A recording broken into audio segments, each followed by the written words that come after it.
Well, first of all, thanks for being a man of your word. You bet. But I was worried there for a while. It's been 9 months since we last met in New Hampshire. It took a little while. I've had a few things to do in between. Yeah, but I appreciate you having me on the show. Okay. Let's start with national security. Do you believe we're in the middle of a war on terror? Absolutely. Who's the enemy? Al-Qaeda, the Taliban, a whole host of networks that are bent on attacking America, who have a distorted ideology, who have perverted the faith of Islam. And so we have to go after them. Is Iran part of that component? Iran is a major threat. Now, I don't think that there is the same, they are not part of the same network. You've got Shia and you've got Sunni. We've got to have the ability to distinguish between these groups because, for example, the war in Iraq is a good example where I believe the administration lumped together Saddam Hussein, a terrible guy, with Al-Qaeda, which had nothing to do with Saddam Hussein. We'll get to that. And as a consequence, we ended up, I think, misdirecting our resources. So they're all part of various terrorist networks that we have to shut down and we have to destroy, but they may not all be part and parcel of the same ideology. But I still don't understand, and I'm asking this as an American as well as a journalist, how threatening you feel Iran is. See, look, if Iran gets a nuclear weapon, okay? Mm-hmm. To me, they're going to give it to Hezbollah if they can develop the technology. Why not? And then they say, we don't have anything to do with it. Yeah. So, therefore, the next president of the United States is going to have to make a decision about Iran, whether to stop them militarily, because I don't believe, if diplomacy works, fine, but you've got to have a plan B. And a lot of people are saying, look, Barack Obama's not going to attack Iran. Well, here's where you and I agree. It is unacceptable for Iran to possess a nuclear weapon.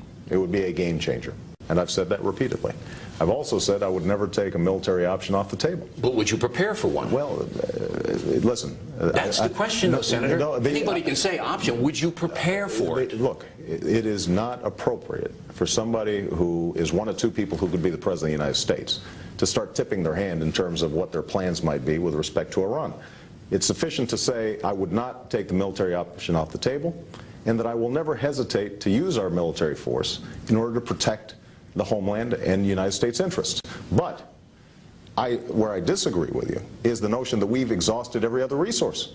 Because the fact of the matter is that for 6, 7 years during this administration, we weren't working as closely as we needed to with the Europeans to create... Diplomacy might work. You might be able to strangle them economically. Sanctions, maybe. But that's all hypothetical.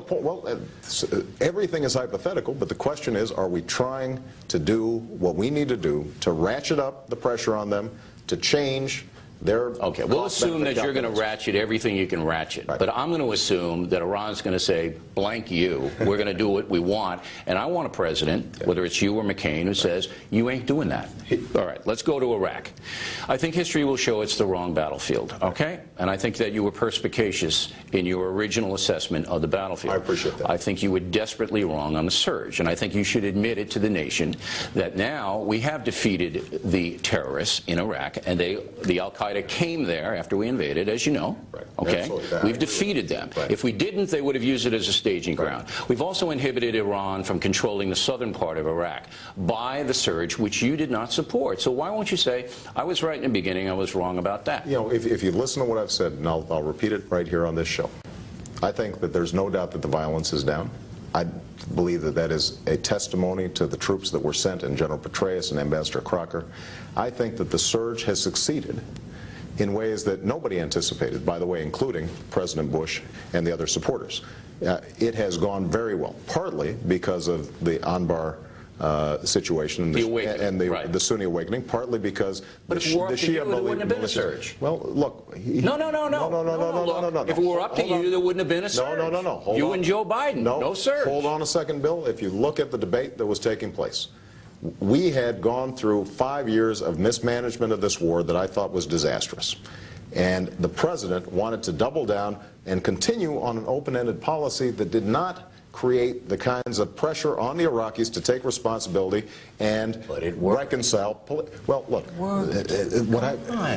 Bill, what I've said is, I've already said it succeeded beyond our wildest dreams. So why can't you just say I was right in the beginning and I was wrong about the surge? Because there is an underlying problem with what we've done. We have reduced the violence. Yeah. But the Iraqis still haven't taken responsibility. And we still don't have the kind of political reconciliation. We are still spending, Bill, $10 to $12 billion a month. And I hope if you're president, you can get them to kick in and pay us back. They've got $79 billion and I'm with in you New York. I'll go with you. Let's go. We'll get some of that money back. All right, let's